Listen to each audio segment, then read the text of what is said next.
Hello, everyone. Welcome to Happy Ever After. My name is Valentina Tudos.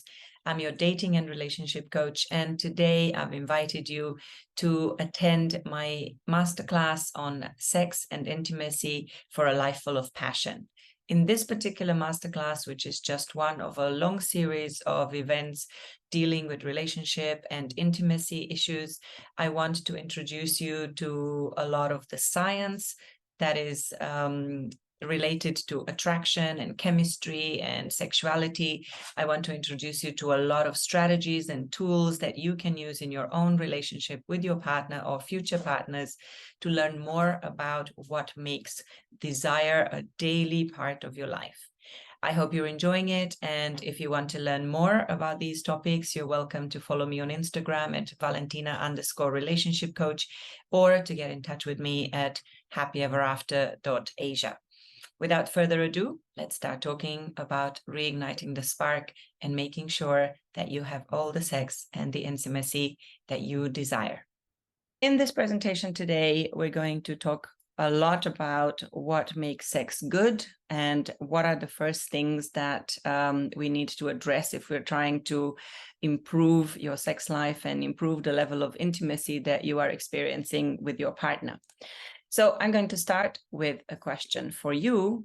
And this question is really, what do you think is the most powerful aphrodisiac? What makes you the most excited in your relationship? The mind. Yes, absolutely. One answer that says the mind is the most powerful aphrodisiac, and I completely agree. But what is it about the mind that makes it so powerful? It's how nice we've been with each other, not having conflicts, okay? Being able to be carefree and have fun with your partner. Absolutely. So what I see here is that, first of all, desire and happiness is an experience of the mind that happens inside of us. And it happens based on, or it doesn't happen based on an interpretation that we give to certain events that are happening in our life. So I'm going to try to deconstruct a little bit what is really happening for us to feel happy and free and excited being with our partner, and giving us this ability to feel that the partner is attractive to us, and it's we have a meaningful connection. So the next part is going to be about what are we going to talk about. So what am I really covering so that you know what to expect today? First of all, I'm going to talk a little bit about the neuroscience of love. How does chemistry and attraction works, especially after we've been together for a long time? Why is it that we are very, very attracted to someone? We have a lot of chemistry in the beginning of a relationship, but after a while, things start to fade. And the way I positioned this whole presentation was really about people who've been in relationships for a long time. And I can see from the names in the chat, I know some of you have been with your partner for a very long time. So possibly this chemistry has has taken a hit and it's not there anymore. So we're here to figure out how to bring it back. The second part that I'm going to cover is really what are some of the misconceptions related to a great sex life. Very often our experience is very much dependent on the expectations that we have. So if our expectations are not matching reality because of these misconceptions, because some ideas that have been placed in our head, then we are going to interpret our life experience as something as negative. The third part, I'm going to talk about desire, because for me, the answer to the first question on the previous slide, what is the most powerful aphrodisiac, is desire. For me, the most attractive words that I can hear from a partner is "I want you," and to feel that those words are true, to know that they absolutely desire me, they want to be with me, choose me, and not someone else. So I'm going to break this down a little bit and deconstruct this concept of desire so that we understand a little bit more what does it take to have it and to keep it and to reignite it with our partner. Of course, if we are in a situation in our relationship where desire isn't there, it is really important for us to understand what is stopping us from experiencing that desire. Is it on our side? Is it on our partner's side? Is it perhaps blocks or walls that we have built to protect ourselves from a whole bunch of things that are happening in long-term relationships. And if we understand these roadblocks, we are able to recognize them and name them.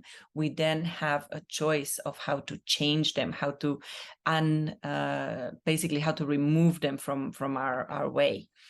And as I promised in all the presentations before, at the end, I'm going to give you my 5-step action plan to how to reignite this spark, because all this theory is going to be great and is going to inform you on a lot of particular points around desire. But if you don't have some specific action points that you can take, is not going to be very usable for you, right? You're not going to be able to take it to the next level. So let's start with chemistry. So I'd like you to do a little exercise here in your mind, since everything is in the mind, and to think of the very first week, month, day when you fell in love with your partner. How did that feel? Because everything is in the mind, and everything that we've experienced in the past is always available to us if we just think back to that particular moment. I'd like you to close your eyes for a few minutes and to remember what it was like when you felt love. What did it feel like to you? Was it excitement? Was it anxiety? Were you stressed? Were you in this perpetual state of being on cloud 9? And tell me a little bit, what was that experience for you? Just put whatever words come to mind in the chat to let me know, how did love feel for you? I remember for me, the feeling of love is a combination of anxiety, because if it's a new person that I've just met, I really have this anxiety that I want them to like me back, because I think about them all the time. There is a certain level of obsession. There is definitely a lot of motivation, a lot of energy in my body, in my mind, to go towards that person, to seek their presence, to hear back from them. We all know when someone we love sends us a text message or something, we immediately see how our face relaxes into that big smile of happiness and pleasure. So I would like to hear a little bit from you. What feelings do you remember? And the reason I'm asking this is because by accessing these circuits that exist there in your mind, if you are able to remember a particular moment in your life when you've been very excited about your partner, it will really make you feel in the same way. You will be able to feel that excitement. A lot of the times, the reason why we don't feel something is because we've become numb to a certain aspect of our lives together. It's almost like when we see something too often, when something is in our cone of vision permanently, it becomes invisible. So it's a little bit of the same thing with desire. If we've forgotten how it feels, it's because we've left it to wash in the background. But our love circuit and desire circuits are still present in our brain. So continue to remember that experience, and I'm going to tell you a little bit about the science of love. There's been a lot of studies recently that have tried to understand this phenomenon of, falling in love with someone, knowing that we suddenly meet this person, and until yesterday we didn't even know who they were, but all of a sudden they take over our mind. We cannot sleep at night thinking about them. We literally become obsessed with them. So I just want to give you a very brief overview of what really happens in our brain when we are in love, because the first thing that attracts us to each other is that thing that we call chemistry, the spark. Well, the reality is that biologically speaking, chemistry is extremely easy because we are biologically wired to want to procreate. So sex is essentially the purpose of life for every species, for every creature on this planet, and potentially others as well. The primary program for us is to create more of ourselves, which means that we need to find someone who we can connect with, so that, this picture on the screen, the sperm and the egg meet and they create a new being. So obviously overlaid on top of chemistry, which is kind of a given, there are a whole bunch of different systems, neural systems, basically programs that are being installed in our brain that makes us feel connection, makes us feel intimate with our partner, that we want to spend not just a brief moment of sexual pleasure with them or sexual ecstasy, but to build a family with them, to build a life. So what does it look like, and how do we get from this instant moment of we see someone, we like them, we want to get together with them and have them in our life, to looking at them as if they are a complete stranger, or still wanting, craving their presence and their intimacy, but them not being able to give it to us? So essentially, scientists who are working in this field have discovered that in fact, our brain has 3 different systems, if you like, 3 different programs related to love and attraction or sexuality, if you like.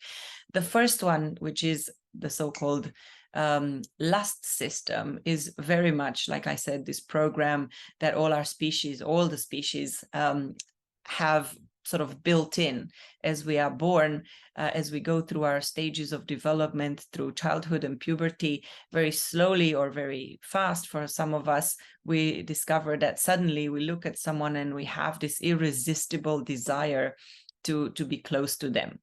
In fact, one of my favorite definitions of love altogether comes from the American poet Robert Frost, who said that love is the irresistible desire to be irresistibly desired. And lust plays a big part of that. We feel that this person is our everything. We just want to go towards them. And because we're not really talking platonic love here, we're not talking about friendship, the way our brain gives us that signal is by starting to produce testosterone and estrogen, which are the sex hormones, which really stimulate our motivation to go towards this person, to attract them to us, to bring them into our life, and therefore get close enough to them to have sex. Secondly, and sometimes in parallel, but not necessarily all the time, a different system is activated. Sometimes we just have, what we call animalistic lust, right? You see someone, you like them, you have no intention of being with them or wanting to spend time together. You're not interested in who they are as a person, but their pheromones, their body appeals to you, and you just feel this irresistible desire to be with them in a sexual way. But if we spend a little bit more time with this person and we discover that on top of being a wonderful physical specimen, so to speak, they have a lot to offer us towards other needs, towards fulfilling other needs, the need for connection, the need for intimacy, the need to be chosen and special. And when we are in that phase of attraction, which, like I said, can happen at the same time as lust, a complete different set of neurotransmitters and other chemicals in the body, like hormones, are being released. So it's dopamine, which is the hormone of motivation, what is called the molecule of more. This is what generates this constant need to go towards our loved ones, to the person that the object of our desire, so to speak. The person that we want is always in our mind, and seeing them, talking to them, thinking about them generates more and more and more of this hormone, this neurotransmitter that wants us to keep replenishing this. It's like constantly being thirsty for someone, and dopamine is there to make you go towards that water. Norepinephrine, which is in fact the same as adrenaline, creates that feeling of obsession, of fear, almost like the anxiety of being with them, and also the separation anxiety, the fact that we don't want to go away from them. So all of these are ingredients in this cocktail of love. Serotonin is all about obsession, is how we cannot stop thinking about this person, but also how they make us happy and calm and really peaceful when we are in their arms. But this beautiful connection, if you like, between lust and attraction ultimately moves towards this third system in romantic love, which is called attachment, which is kind of what is happening for those of us who've been in relationships for a long time. And at the point where we get into attachment, the hormones that are being produced are oxytocin, vasopressin, a whole bunch of other bonding hormones that actually create this connection between us, and we get more into this friends with friends for sure status, but sometimes with benefits. However, most of the time we want more benefits, more sexual benefits from the relationship. So I hope this explanation on the neuroscience of love gives you an idea about what is actually happening. And because when we know each other very well, when we are in attachment, when we've bonded with each other over many years of sexual connection and friendship and so on, it is much harder to experience that lust, the testosterone, the dopamine, because you know what, we are designed to want what we don't have. Essentially, the way our brain is programmed is to generate dopamine to move us towards those things that we are lacking, that do not exist in our life. So if we're hungry, we seek food. If we're thirsty, we seek water. If we're needing affection, we go towards the other person. But if it's always there, if it's available to us, and we've not put conscious awareness and have not created this desire, we haven't created enough space, enough mystery, enough distance between us, then lust and attraction cannot happen. So what we're going to talk today is about how do we reverse this process? How do we generate a different state of mind so that we can still trick our brain, if you like, into generating the right hormones and to build this attraction, to essentially become sexual magnets for each other, so that we fulfill, we generate the right hormones in our brains.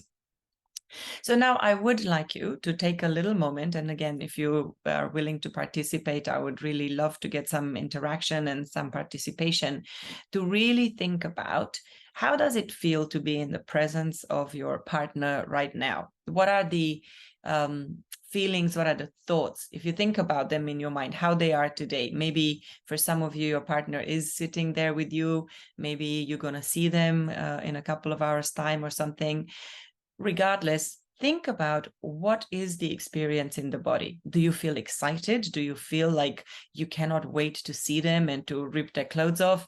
Or do you feel like, the same way that you feel when your puppy comes running towards you? So is there desire in your emotional landscape right now? Or is it more like that attachment, that knowing, that sense of safety? Because it really is important for you to understand how it feels right now to be next to your partner. And while you are considering this, I will also invite you to think about what was happening in your relationship when you were madly in love and in lust with your partner. What was that feeling? How do you remember the excitement? Do you remember that bubbly feeling? Do you remember the butterflies in the stomach?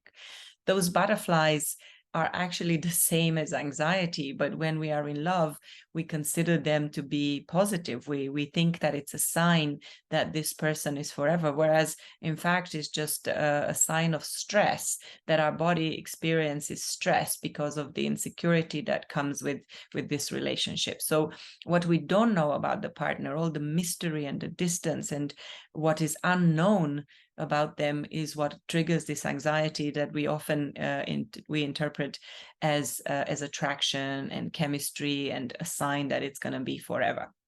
So while you're making mental notes to yourself about this difference, I think for me is really important for you to access that past feeling, because I want you to recognize that you already have these neural pathways, that there are already circuits in our brain, in your brain, that remind you, that exist still there, but they're a little bit like, maybe like a rusty bicycle chain. If you've not accessed this, if you've not been riding on this bicycle for a while, all the different gears, all the different wheels get a little bit clogged, and the bicycle will not move very fast. But if you start accessing those, if you remember and you fantasize about those times in the beginning of your relationship, when you were very excited about your partner, where life with them really, really made a big difference, and you felt very connected, then you will actually be able to access that feeling, and you will trigger those neurotransmitters in your brain. Because what we need to do is, if you like, is to bring you back to how those neurons were firing together in that moment. In neuroscience, they say that neurons that fire together wired together, which means that the more we revisit those sensations that we had in the beginning of the relationship, the more we can feel it in the body and therefore experience the same level of desire that we had when we started our relationship. So I'm going to move towards the next part, but you continue to access whatever experiences this conversation brings to mind. And I like to touch a little bit on misconceptions about a great sex life. Like, what are some of the things that we've been learning to believe about sex and connection that is maybe stopping us from experiencing something even more meaningful several years in our relationship? So one of the first things that people tend to believe is that when people love each other, when they desire each other, they have a lot of sex all the time, that, are at it like rabbits. But in fact, it has been scientifically proven that the quality and the satisfaction that a person gets from their sex life has very, very little to do with the frequency, with the locations, with the positions that you are using while you are having sex with your partner, and believe it or not, a lot more with how much physical connection there is between you, how much physical intimacy, essentially how much you cuddle after sex. Because that after sex moment, the time when you enjoy all the endorphins that come from the experience that you just had, from the explosion of dopamine and of oxytocin that have occurred in your body, hopefully after you've had a great sexual connection, it's more indicative of your level of satisfaction than whether you do it 3 times a day like you used to. I know a lot of people that I speak to in my work wishes that there was more sex in their life. So I'd like you to ask yourself this question. There is no such thing as normal frequency, because it's, like I said, it's not about the frequency, it's about the quality. So I'd like you to think to yourself and maybe answer this question for yourself. Feel free to make notes either in the chat or on a piece of paper that hopefully you have in front of you, to decide, how much sex would I want to have? How much sex would make me happy? And what kind of sex? Because again, it's not always about, as we're going to see on the next page, how adventurous that sex is. So of course, if you're here, it tells me that you would want more sex. Very few people would sign up to such a course if they already had all the sex that they wanted, and they would be satisfied with the quality of their intimate relationships. But everyone is different, and there isn't such a thing as normal when it comes to this. So I invite you to make this realization for yourself, to acknowledge what would make you happy, and not based on any movies or what your friends are telling you, because each couple is different, but what would make sense for you and your partner. So I'm asking you this question because I want to help you break down this expectation or this assumption that in order to have a happy sex life, you need to constantly have a lot of sex. Again, we need to take into account all the different instances, all the different situations in our life, and as we're going to talk later, the roadblocks to desire, because ultimately desire and happiness, they're not things that are constant in our life. They're a bit like the phases of the moon. Sometimes you are really excited, and sometimes you get really horny and you want a lot of sex, and other times when there's a lot of other stresses and life takes over, you want very little of that. So consider what is right for you. And the second misconception around sex is that your sex has to be adventurous, has to be crazy, has to be spicy. But that's not always the case, because not everyone is really into spicy, adventurous sex. And what for one person can be seen as extremely naughty, very kinky, very crazy, for others is absolutely normal. I know personally, I get this question a lot from a lot of people, obviously being in this field. And people ask me, well, what is the craziest thing you've ever done in the bedroom? And my answer is, well, I don't know what you consider crazy, because maybe for one person, having sex on a rooftop with the potential of being seen by others is an extremely kinky, crazy idea that would totally turn them on. And for other people, it's either not interesting at all or completely off-putting. So it's really not so much about the crazy acts that you do. It's just, what is it that allows you to meet your partner in the middle, and for you both to have a sexual experience that makes you happy and makes you content.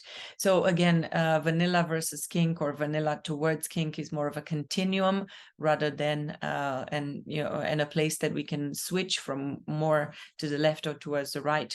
So I would encourage you not to judge yourself or your partner as too vanilla or too crazy for me, because you never know. Also, if you have certain desires that are maybe more towards one or the other, it always helps to mention them to your partner, because you never know where they're going to be. The last misconception that has very much been promoted by media and Disney movies and rom-coms is that people who are in love, who are in lust with each other, would want to have sex every time, anytime, anywhere, that they're forever. It's like a huge button that when pushed, everyone just gets into super sexy mode. And if there was a time in your life when you felt like this, where you felt like just the sheer sight of your partner literally made you crazy and made you want to just jump on them and rip their clothes off in the lift, in the car, wherever it was, I'd like you to remember how it was. What was it about that time in your life that made it possible for you to access this spontaneous desire to be with your partner in a sexual way, to have an erection, to immediately feel the desire to have sex with your partner? Because again, it's important to remember what were the circumstances in that time in your life, in that stage of your relationship, that made it. I know that for many people it was, and I know for myself, a lot of it is distance, it's space, is not spending all the time together, is a little bit of anxiety about what is this situation leading me to? Do I feel safe here? Safe as in, do I know my partner chooses me or not? And make some notes for yourself as to what is happening in your life right now. What are those routines and regular habits that have now overlapped with those, or overwritten, if you like, those sexy, exciting lust circuits in your brain, to make them move more towards attachment, so that now you don't really see your partner as a sexual being. You see your partner maybe as the mother of your children, the provider, the guy who brings home the money and provides you stability. So you no longer have that same feeling for them. So now I'd really like to hear a little bit of your opinions on this. This is supposed to be an interactive class, so if you are willing to participate, I'd like you to share, what was it that made you be always in the mood? What generated that response from you when you saw your partner and you were always ready and available for them? And what is stopping you now? What I really want to get you to at this point is to make a comparison, literally, between how does your connection with your partner feel now, as in whether or not you obviously don't know how it feels like to be in what particular hormones are happening, but if you're really putting the effort into your relationship, you will actually be able to access those circuits from the past. So Cindy is sharing with us that you're prioritizing our toddler. Well, that means that your energy is no longer going towards each other, towards creating this connection, but it goes outwards towards, let's say, the result of your love and your connection with each other, which makes perfect sense. But what I'm going to talk about in a bit later in the presentation is this idea that if you switch from lovers to parents, a lot of this connection, the intimacy that you had when it was just the two of you, will be channeled towards that child, and that's a big barrier. So in order to overcome this situation, you're going to need to make a conscious effort to not make your entire life as a couple about the fact that you are parents and that you've created a human being together, or two or three, as it might be. So moving on from this, let's move into a discussion about what desire is and isn't. Can you tell me, what is your definition of desire?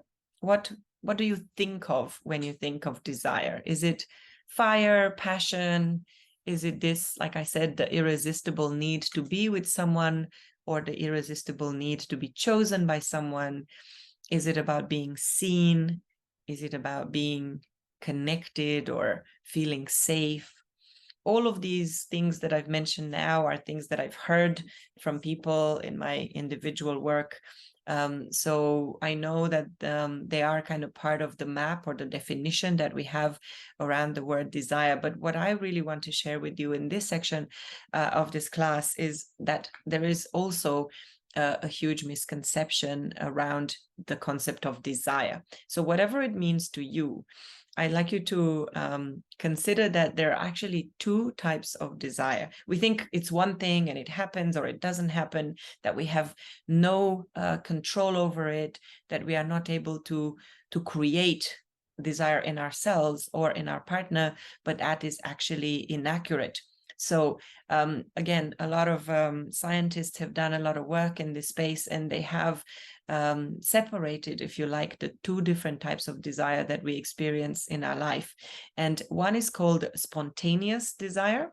And this is exactly that type of desire that we all experience in the beginning of a relationship. You see someone, you want them. There's no preparation needed. There's no plan. You don't need steps. It just happens in your body. Just their mere presence in your field of vision triggers this anticipation of pleasure that happens because you know this partner will somehow make you feel wanted. They will give you a lot of happy moments. But there is also this other type of desire that we are not so aware of and not very well trained to recognize, which is responsive desire. So in simple terms, there are these two types, and for some of them, spontaneous desire occurs when we are anticipating, when we're thinking about some pleasurable moments that we're going to feel. So in the beginning of that relationship, just the idea that you have a date with your partner, that you're going to see them for drinks tonight, already put you in that highly anticipatory state where you couldn't stop thinking about them. You're worried about what you're going to wear, how you're going to look. You practice what you're going to say to them, how you're going to smile at them, and so on.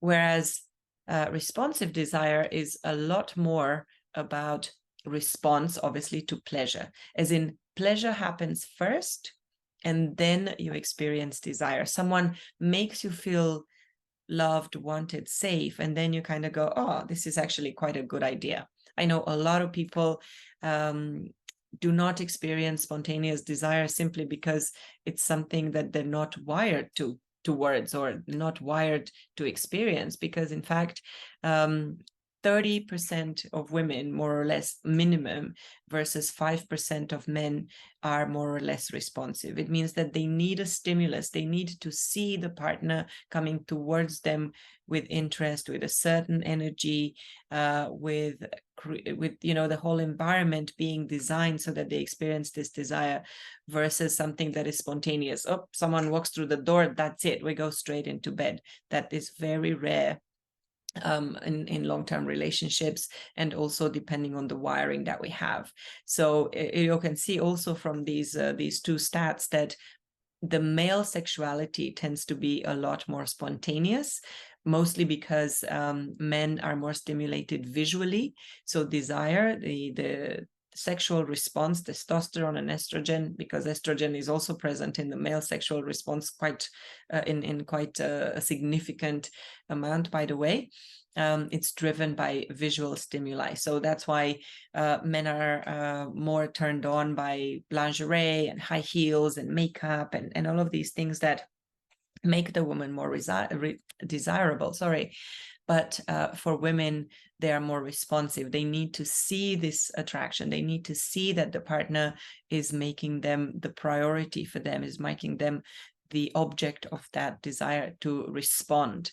So whether you're a man or a woman, whether the issue that you're experiencing in your sex life comes from you not being turned on in the right way, I hope this idea of responsive versus spontaneous desire will help you understand that you need to make this a priority. It needs to be intentional, and it needs to be based on conscious agreements that you make with your partner, rather than sitting around and waiting for them to experience desire at the same time. Well, you're going to be sitting there a long time, because it's almost impossible for us to experience this spontaneous desire at the same time in a long-term relationship. So now I'd like you to think about your type of desire. When is it that you experience intense spontaneous desire? And when is it that you are more in the mood to respond? And what are those kind of things that you need? What signals to you that your partner wants you, that they put you first, and that they're interested in having sex with you? I know that every couple has a bit of a physical language. Every woman knows that a particular type of touch means that their partner desires sex. And a lot of men also know that a particular tone of voice or a facial expression can be an invitation, but can also be a huge deterrent to them making any sexual advances. So spend a few minutes in your head reflecting on, where are you on this spectrum? Is it that you tend to be responsive to your partner, or is it that you've created a lot of blocks that come from different protection programs or from fear, that you are responding negatively to their signals that they are interested in you? This is really important for you to understand, because only by bringing these aspects of your sexual response into conscious awareness, you will be able to control them. So let's talk a little bit of what gets in the way of desire. What are some of the barriers that you're experiencing? So typically, I see that obviously desire and sexual connection is a two-way street. It needs to be a give and receive, that whole famous balance that happens energetically between a couple that is happy. So I invite you to think about what is stopping you from experiencing desire. And the number one barrier that stops us from going towards something, essentially you can think of our brain as a two-speed machine. We either have an on or an off button, or rather, we are driven by dopamine towards those things that we're missing and that we want more of. And we are stopped by fear, this emotion that is actually there to keep us safe and to remove us from any kind of danger. So our biggest fear is actually fear of rejection. And in that fear of rejection, we have a whole bunch of different names for it. So I'd like you to look at all these fears that I've listed here: fear of intimacy, fear of rejection, fear of not being loved, fear of not being good enough, of getting hurt if we get too deep or we share too much, fear of judgment, or fear of being abandoned, because all these different expressions of fear ultimately make us feel that we are not safe. And safety is the most important ingredient in creating intimacy. So again, make a note to yourself: has any of you ever been afraid of rejection when you've made advances towards your husband or wife, when you've reached out towards your partner and tried to signal to them that you are interested in having sex with them? Which ones of these fears has stopped you, if you are willing to share? So one of the biggest fears that I see from partners and from clients is really this fear of rejection. What if I want you, but then you don't want me in the same way? What if I tell you too much and you're going to think I'm crazy? What if I'm the only one that is interested in this? So these fears are big breaks that are kind of built into our system. Rejection is obviously, for us, our primitive brains have not evolved very much from the times then we lived in the jungle.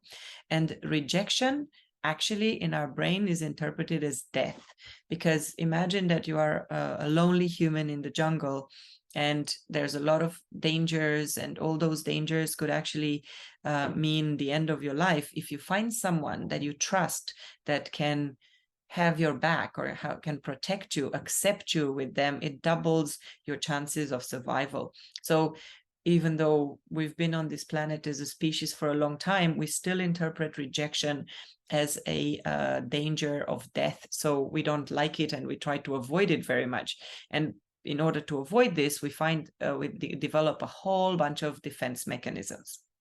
So for the gentlemen who are listening to this or watching this presentation, I'd like you to consider whether this resonates with you, because in my experience and the experience of many scientists and researchers, these are these top 3 fears that a man experiences. So ultimately, it's all of them are connected to the fear of rejection, because if she won't like it, she will push you away. That will make you feel very uncomfortable and will probably make you think that you're not good enough, that she doesn't like me enough, and that somehow I'm not good at this, I'm not able to fulfill her expectations.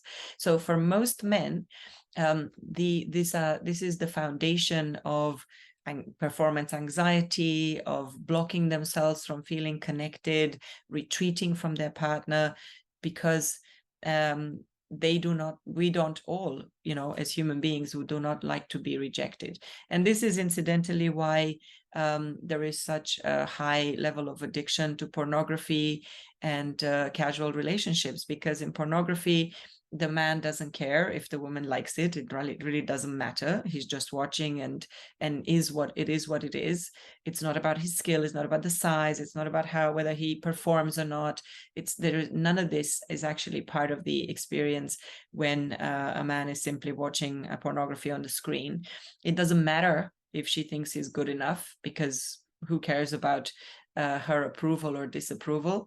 And obviously in pornography, porn is designed with the male sexuality in mind, because women are always willing. Women show a lot of desire for the man that are with them. They always ask for more, and they always are able to experience this pleasure, which reassures the male mind and makes him feel that, wow, okay, so she's not going to reject me. So ladies out there, knowing this, when you are engaging with your partner in this kind of context of sex, remember to reassure him, and to not necessarily, of course, if you don't like something, I'm not saying to fake it, because I do not believe that in this case, fake it till you make it is a good strategy. But educate your partner on the things that you like more of, so that he doesn't have to think all the time what is going to happen. So he doesn't constantly he's not focused on the anxiety of how to please her. Also, the good enough. Nobody is actually born as the perfect lover. Sex is an art that we learn, and I know that I am a different lover with every single one of my partners, because our interaction teaches me how to please them, therefore how to get better for them. It doesn't matter. There is no such an objective measurement of being good enough in sex. Maybe something that makes me a great partner for one partner makes me a very scary partner for another. So it's really more about this connection and this level of intimacy that you build with each other, so that he doesn't spend the entire sexual experience worrying if he comes too fast, if he comes too slow, if he's going to hurt you, if it takes too long, if he's going to get it up or not. So one of the primary things in sex is to make your partner feel safe and not judged, because judgment is, as you will see later, one of the biggest barriers and roadblock in this. So I'm going to share with you here a list of things that makes a man connect to this woman, to his partner, that makes a man feel deeply connected and deeply desired.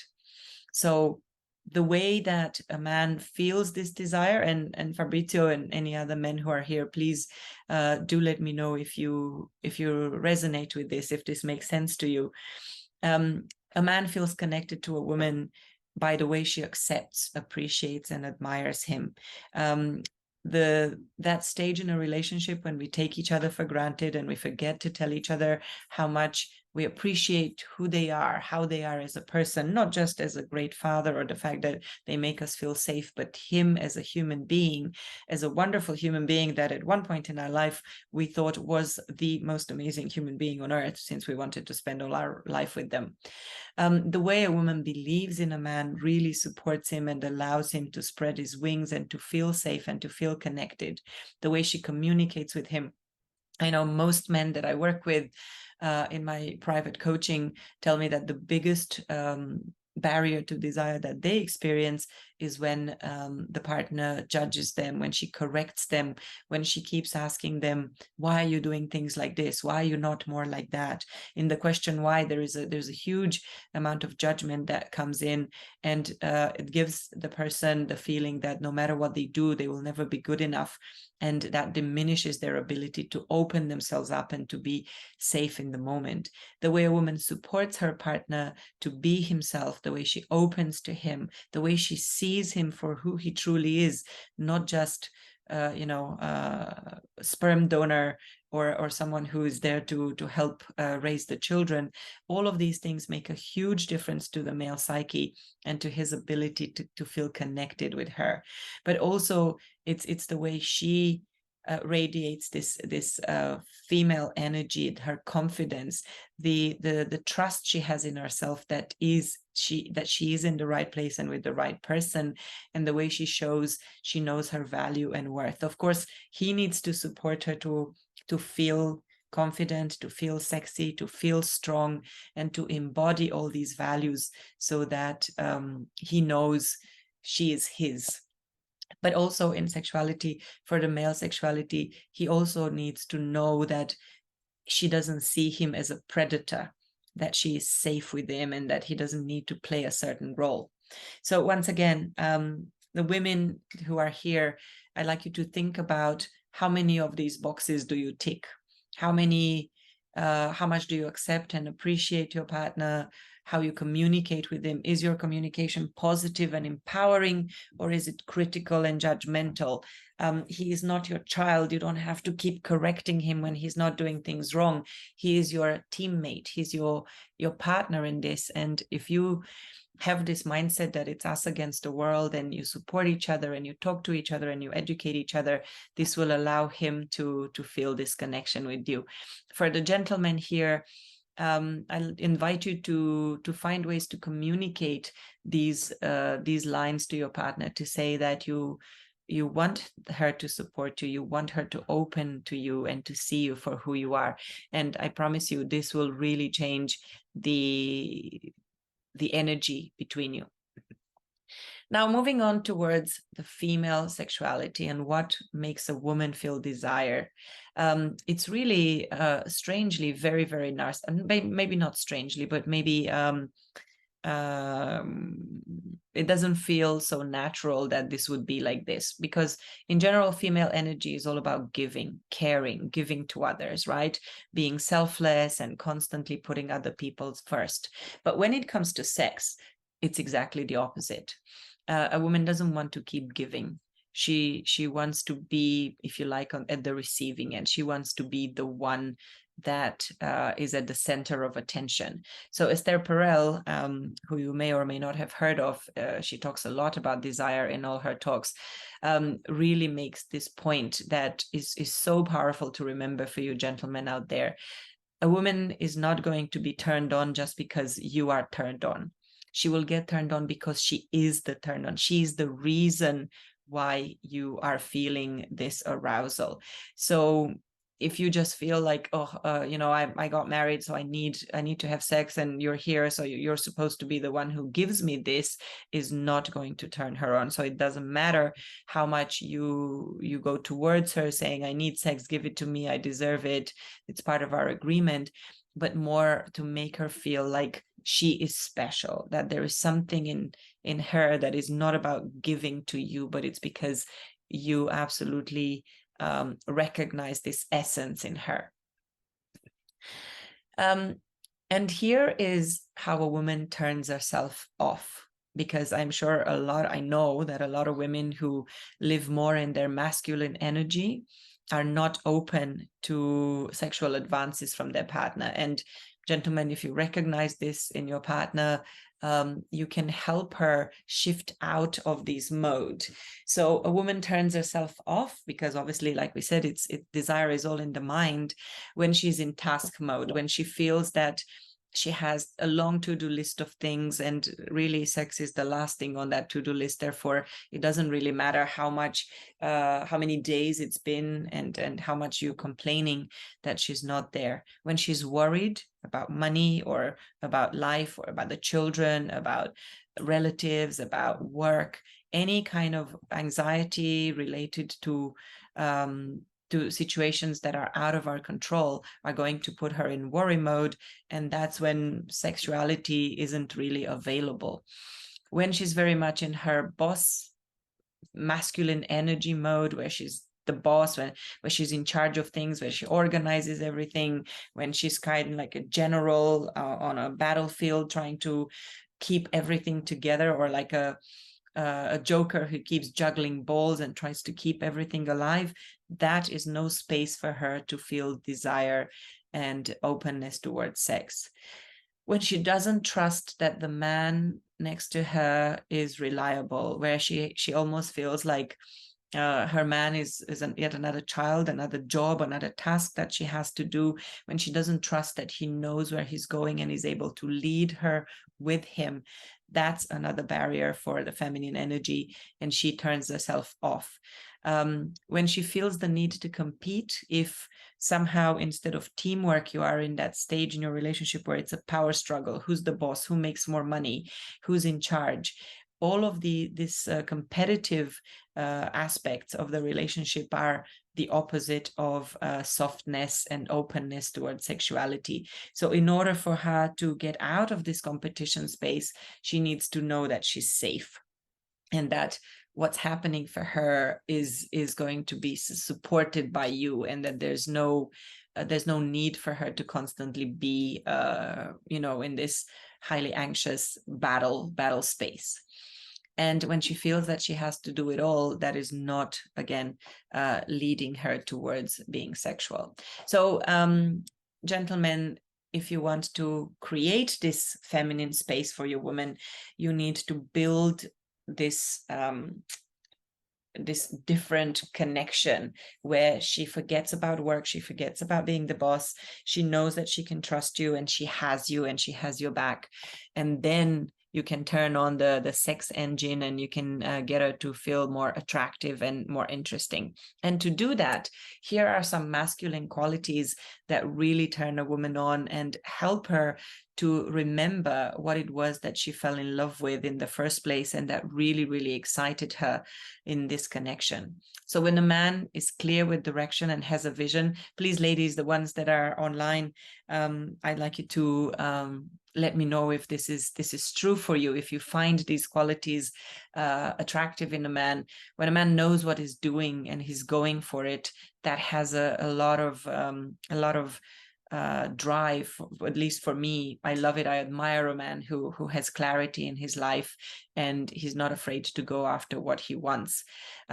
He takes the lead and makes plans. There's a huge power and a major issue these days in the interaction between male and female partners, and who's making the plans. A lot of women are sharing that their partners pretty much sit around waiting for them to lead, mostly out of a fear of rejection. I understand, because sometimes if they've taken the lead, if they've maybe made a reservation for dinner, and then their wife or their partner said, "Oh, but I don't like it here. How do you not know that I don't like this food?" He felt rejected, and therefore the next time around, he's not going to be so willing to take leadership and to say, "Yes, we're going for Chinese," if he knows that this is going to cause a conflict.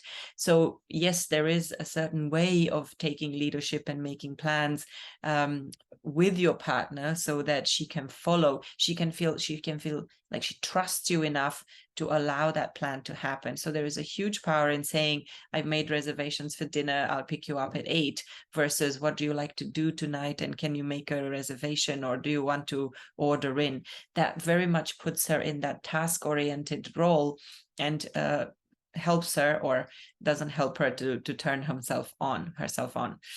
If a man is consistent in his communication and actions, if he does what he says he will do, this is hugely reassuring for a woman to know that she is with someone who has her back. If a man is flaky and he says, yeah, okay, I'm going to do this, I'm going to take you on a date this weekend, but then he finds something else to do or gets distracted by friends or work or something else, and this happens consistently, the woman will learn that this is not trustworthy, that she cannot rely on the man, and therefore she has to go back into boss mode, into solving problems, instead of being soft and open and flowy with this relationship. When the man is grounded and supportive, he's present, he's there for her, he can hold emotional space and listen. I know a lot of women share with me that when they share a problem or an emotion with their partner, he's immediately trying to fix her or is dismissing her feelings as not being valid. Well, newsflash, all feelings are valid because they are emotions that happen in our body, whether we allow them or not. And that is really something that both partners, both sides of the divide need to understand, that there isn't such a thing as, oh, that shouldn't be the case. When the man is present and accountable, when he takes responsibility for his actions, when he is able to say, I'm sorry, when he messes up and to make up for it, that really reassures a woman and turns her on and makes her want to feel connected and intimate with the partner. And he knows how to make her feel safe so she can surrender, because in essence, the polarity that is absolutely critical to desire and to chemistry is really that the balance between masculine and feminine, between leading and surrendering, is in the right place. And the reason why most couples lose the spark in their relationship is because this polarity somehow gets out of whack. One person becomes too masculine when they shouldn't be. One person becomes too allowing, too flowy, not present, and not leading enough, and then things kind of go out of hand.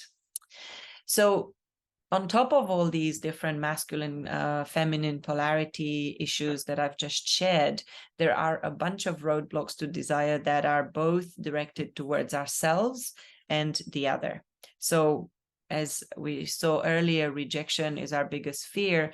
So when we feel judged, when our partner says, oh, you did this wrong, or you did this at the wrong time, or why are you doing the things this way, why are you putting them, I've heard couples who are fighting over, why do you close the bread bag in this way, it should be done in another way. Even if you don't know it, that represents both criticism and judgment, but also a huge barrier to desire, a huge roadblock to desire is self-judgment and self-criticism. For a woman to be able to believe that a man likes her, she needs to like herself. And many of us, after we've been in relationships for a long time, after maybe we've been prioritizing our children, after we've forgotten to brush our teeth or to brush our hair, we cannot possibly imagine ourselves as sexy or attractive if what we see in the mirror is the image of some old, unattractive, or fat person. So watch out for yourself. How much of your lack of desire, or how much of the ways that you block yourself from experiencing desire, is actually related to self-judgment and self-criticism. Of course, rejection from the other person, lack of appreciation and neglect, which means you don't put energy into each other. You don't spend time in compassion and curiosity to understand what is it that is happening for your partner truly, not just did you have a good day? Yes, no. This is not feeling connected with your partner. But also there is a lot of weight that expectations and assumptions carry in terms of what stops you from experiencing desire with your partner. We think that a partner expects us to be a certain way. Maybe a man thinks, oh, she expects me to give her 3 orgasms a week. Maybe she expects me to be able to have an erection every night when I go to bed. Maybe she expects me to last for I don't know how many minutes, hours, and so on. If this is what you're thinking, you're not actually going to be present in that moment. And the same for the women. Many of us are blocking ourselves because we think, oh wow, he's been down there for a long time and now I should be coming, so let me just quickly fake it. But that obviously is stopping you from really being in that moment and forgetting that absolutely sex is not about orgasm. Sex is not about performance. Sex is about connection and being in the moment. Even if it's just a cuddle, you can experience high levels of intimacy with your partner, even if you've not reached orgasm, or even if you've not allowed yourself to get to a certain point in that connection. And then, of course, there is a huge roadblock that comes from shame of, I said, not being good enough, of not being the lover that you think he or she wants you to be.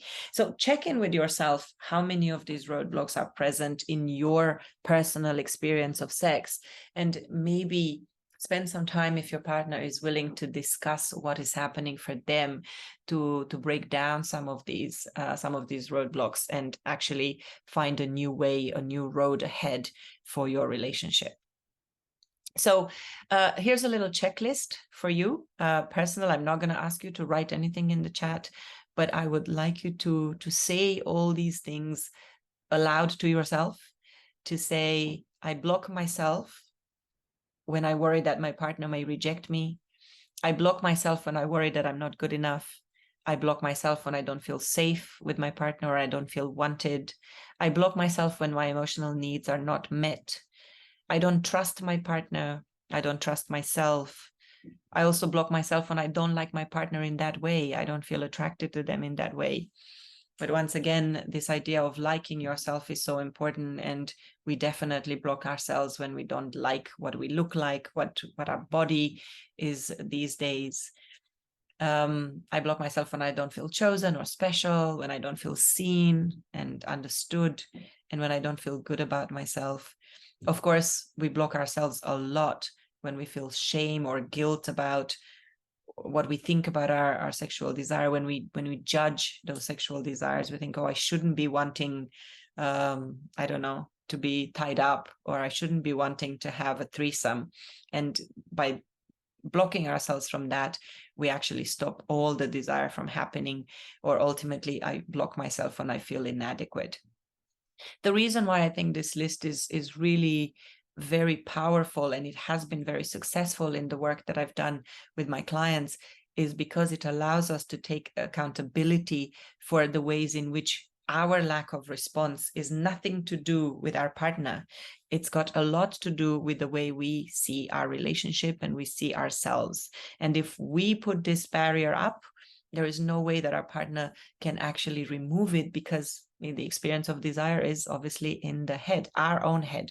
They will have their own barriers, but if you're understanding how you're blocking yourself, then there's hope that you can make a new choice, that you can work on that particular thing. Because a lot of these things, if you don't trust yourself, if you don't feel good or special, actually has to do with healing your own personal wounds, your own trauma growing up, or things that the story that you told yourself as you were becoming an adult, and even as you're going through life. So you will have all this list in the email that I will send you after the class, so you will be able to refer to it later. Now, let's get into the final part of this, which is the action plan, the 5 conscious steps to rekindling desire. And again, if at the end we will do a little Q&A session if you have any questions that you want me to answer in particular. So the first step to understanding or to rebuilding desire with your partner is to recognize that maybe the reason you are not connecting with them and you are not feeling this desire is you're blocked by the fact that you simply speak a different love language. If you don't know what the 5 love languages are, you can go to the 5lovelanguages.com, where you can take a test. And this test would allow you to understand whether the way you feel loved is either by being touched by your partner, or by spending quality time with your partner, by your partner paying you compliments or giving you verbal appreciation, or by them showing you their love with gifts, or by doing things for you, what is called acts of service, allowing yourself, freeing your time by doing things for you. You need to understand, though, that just because you like, let's say, physical touch, it doesn't mean that that is the most powerful love language for your partner. Maybe they actually want to hear that you love them and appreciate them, or other people might like to see that you are pulling your weight in your relationship and that you're carrying half of the burden of having a family or children.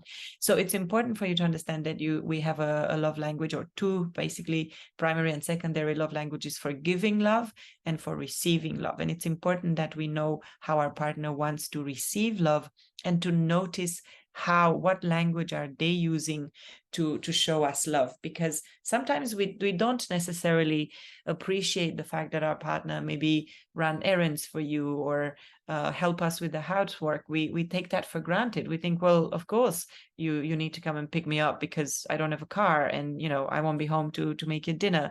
Or someone buys you lunch on a day that they know you're very busy. Well, you might take this for granted, but actually this is a sign that your partner really thinks of you and is willing to put in his time or her time to free some of yours, and that is an act of love.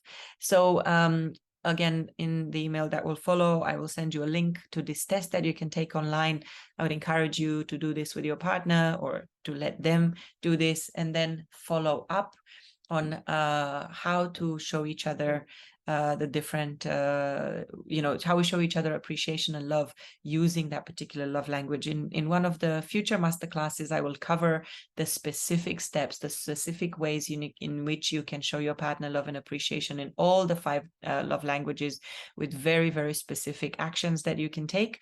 So keep an eye on your email for an announcement about that particular masterclass. But for now, learning to speak each other's language, and learning how to make each other feel safe and appreciated is the first steps towards rekindling your connection with your partner.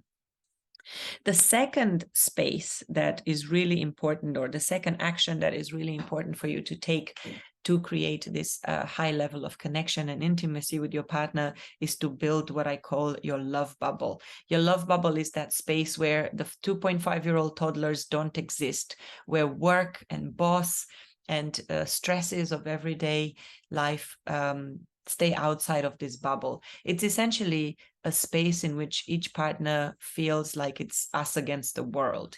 It's this team spirit that we need to have with our partner, to know that they've got our back, that they're safe, that we can express ourselves, our feelings, our emotions, without worrying that they're going to reject us or not like us or leave us. So these are some specific actions that you can take to create this love bubble. I call it Intimacy Made Easy, and this is a checklist that I've been using both in my personal life, but with a lot of my clients. So the first thing to do is to take time to remember, what are those shared interests and values that brought you together? Because one of the biggest dangers to a relationship, to the success of your relationship, is comfort and routines. Of course, our brains are designed to get into habits and to repeat the same things over and over again. But the more we repeat the same routines, the less interesting life is. So what we need the most to maintain the spark is novelty. Our mind thrives on novelty. This is when we create a lot of dopamine. Dopamine triggers desire. But in order to have this molecule of more present in our minds and bodies, is for us to keep discovering new things together. So I see that a lot of couples who have been together for a long time share with me that essentially the way they live their lives now is in no way similar to what actually brought them together. So in that phase in their life when they got together, they were looking for certain things. They had certain interests, certain values that brought them together, because they were able to have a common experience. But as life took them in different directions, and they haven't grown together through conscious work that they've put into the relationship, they've basically grown apart, and now their interests are absolutely completely different. Their values maybe have changed and shifted. Maybe one person has moved more towards family and prioritizing raising the children, toddlers, or whatever age they're at, and the other person has focused more on their work, and now they value more being promoted and making more money, and that prevents them from actually having intimacy, because essentially they're on two different paths. They're no longer walking down the same road. The second step towards creating more intimacy is to have a safe space with your partner, to know that you can be yourself. One of the big questions that I ask my clients is whether this relationship brings out the best in me and whether I feel emotionally safe, as in I can express who I am. I can tell my partner who I want. I can practice this thing that I call radical honesty. Basically, the ability to tell my partner exactly how I feel and what's happening without fear of judgment or criticism. If you can do this, then that will really create the prerequisites and the foundations for desire to happen. The third thing to create the lover's bubble and this sense of safety, this safe space, is to tell your partner, I accept you as you are. I love you unconditionally. We are a team. We're in this together. By having this conscious agreement of having each other's back, we give each other a huge gift. And that gift allows us to be vulnerable, to know that no matter what I say, no matter how crazy I am in this moment, no matter how screwed up I may feel, no matter how much damage do I bring to my relationship from my past experiences, my partner is here for me. They're going to listen. They're not going to try to fix me, but they're going to try to support me to become a better version of myself. Number 4 on this checklist is to learn to negotiate win-win solutions to conflict. In order to do this, you really need to understand what are you fighting about, and to understand that compromising, which has been long hailed as this the secret to long-term relationship, is actually not the best way forward. Instead of compromise, which to me is a lose-lose situation where someone gives something up, the other one gives something up, and then these accumulated losses create a huge lake of resentment in the relationship, which makes no space for safety. Instead, think of how can you creatively come up to a point where both of you can win something. Number 5 in this list is really make each other feel seen and heard. This is our biggest desire and our biggest need in our relationship. We want to be chosen. We want to be important. We want to feel special. So by listening to our partner, by validating them, by saying, oh, that makes a lot of sense. I understand how you feel. Even if I'm not you, I'm here to support you. And what can I do? How can I be there for you? This gives our partner the signal that we care, that they are our number one priority. So they will feel comfortable to share and to be open. And what I really, really love in my coaching work is to encourage my partners to have at least one appreciation and one intimacy ritual that they practice regularly, even if it's just a simple kiss at the end of the day to say, what I really liked about you today is how you handle that kind of 2.5-year-old toddler having a tantrum in the middle of the road, or I love how caring you are and how much effort you put into everything and how supportive you are. We definitely don't do enough of this, and it can truly change your entire dynamic in the relationship if you make an effort to sit down with your partner and tell them what you like about them, what you appreciate about them on that particular day. Intimacy rituals, they can be anything from a cuddle in bed before you get up every morning, to kissing each other before you leave, to saying I love you to each other, to not criticizing that in itself is an intimacy ritual, to making sure that we feel wanted and loved. Step number 3 in this action points is really to understand your attachment styles. If you don't know what attachment styles, they are essentially, again, patterns that we learn from our primary and secondary caregivers when we're little, that essentially represent the wiring of our brain that tells our brain how to interpret relationships with other people. And although they are designed in relation to our partner, sorry, with our parents, they apply in the same way, they operate in the same way in our adult relationships. So there are 4 attachment styles. One is someone who is securely attached. This person has a healthy communication style. They ask for help. They can self-regulate emotions. They don't freak out. They don't have crazy moments of you know, what do you call it, meltdowns and so on. These people obviously are great partners to have. And the great news about attachment styles is that we can change them. We can adjust all of these other ones that are not really very positive and not very helpful in our relationships towards more secure attachment style. Other people are anxiously attached, which means that they are clingy and needy. They constantly fear abandonment. They don't trust the other. They constantly need reassurance. And when our partner is like this, we really have a huge role in teaching them how to feel more secure, how to know that their needs can be fulfilled and they are valuable and loved and important. The opposite of the anxious attachment style is the avoidant style, which are people who have difficulty expressing emotions.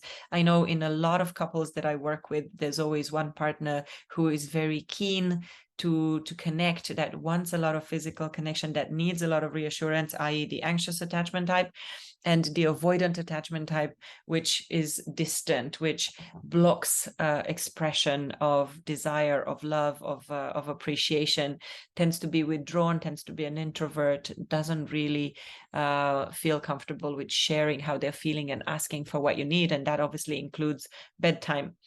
When what happens in bed. There's also a mix of the anxious and the avoidant style, this disorganized attachment style, which is obviously at the same time fearing rejection, but is also struggling with intimacy, tends to have quite low self-worth, and therefore is quite a difficult partner to have, because on the one hand keeps wanting to come close, but then when you go towards them, they run away in the other direction.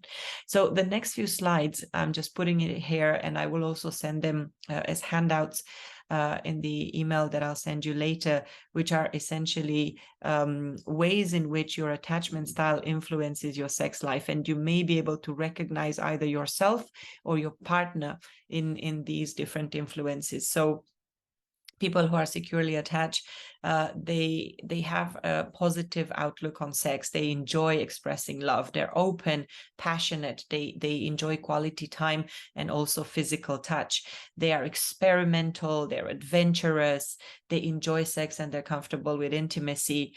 And they really enjoy this kind of connected experiences and don't have a lot of negativity related to sex, a lot of fears, let's say.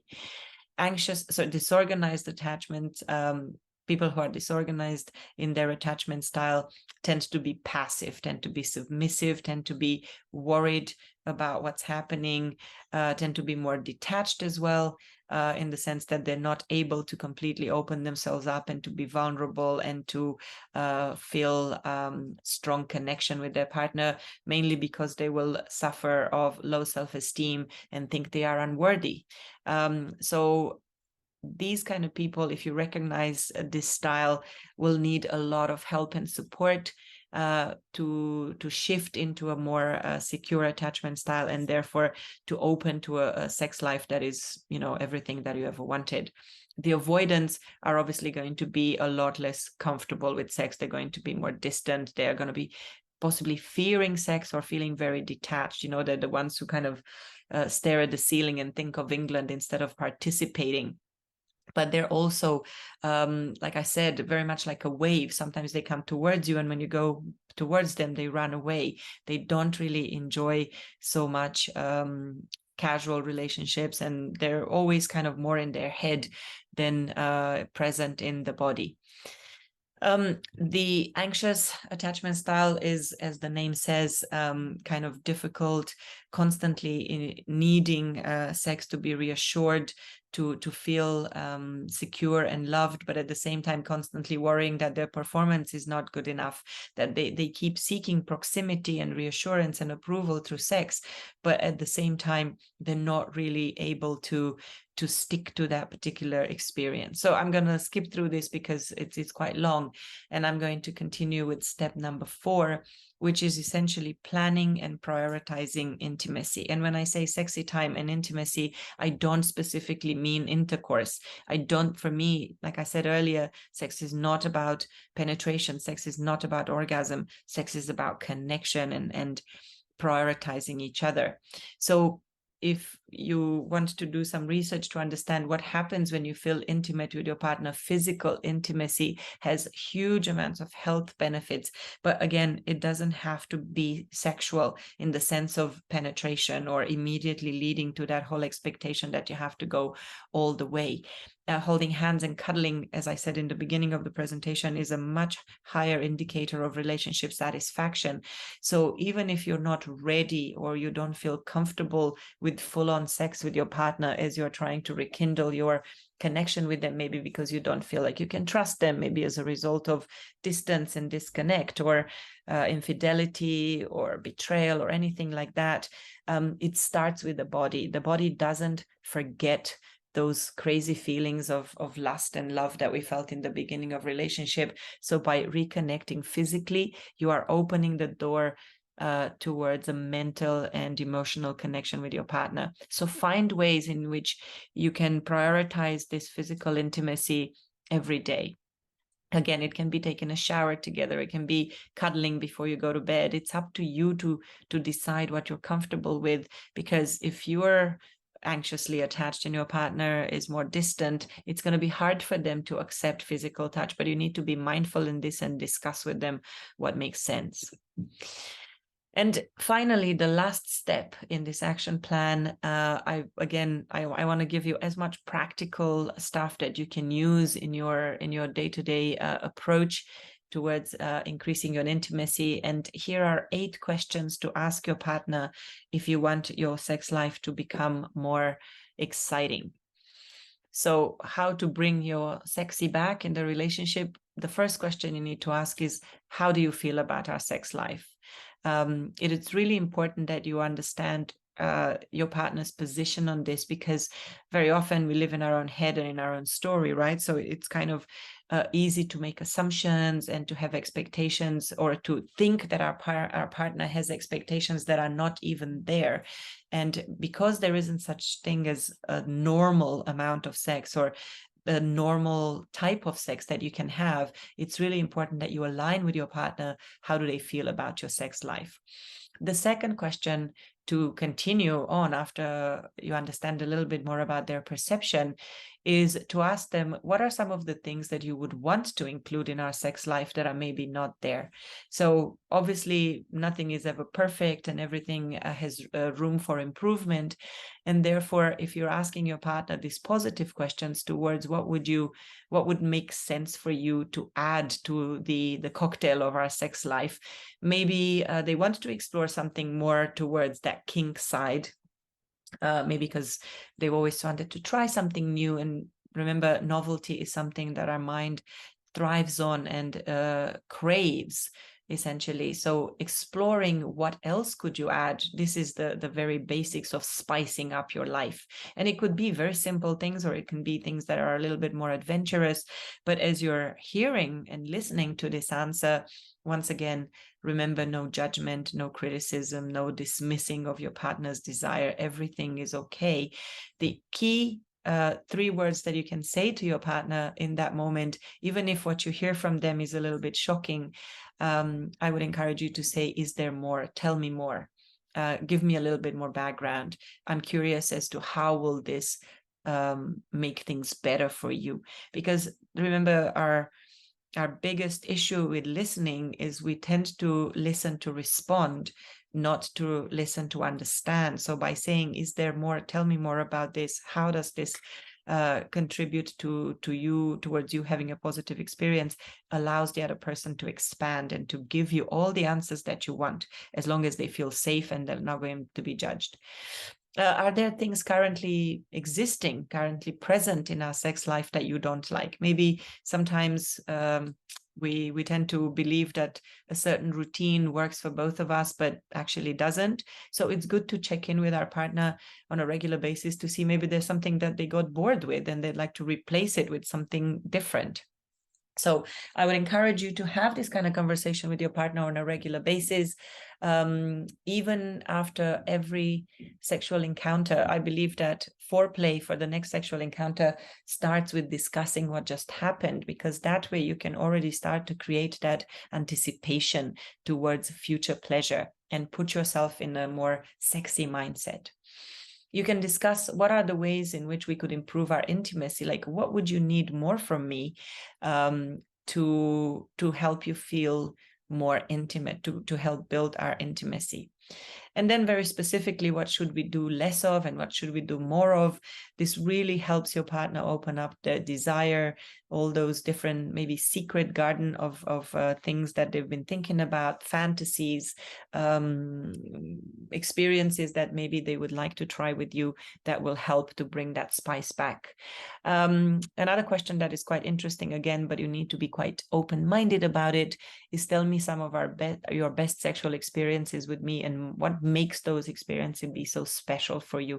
It's really important to focus on the positives. Obviously, we talked about judgment and criticism being the biggest roadblocks. So by focusing on the positives, you are educating each other on how to give each other the best sexual experience and how to trigger more dopamine in your brain, therefore wanting more and more of each other. And then, because safety, feeling safe is very, very important for both men and women to create this connection and intimacy, ask your partner, how can I support you to feel safer and more wanted? So before we get to questions, I'd like to do a quick summary of what we discussed. We're a few minutes over, but I still want us, if you don't mind, to spend a few minutes discussing any questions that you might have. So we've talked about the whole neuroscience of love. We talked about misconceptions and what stops us.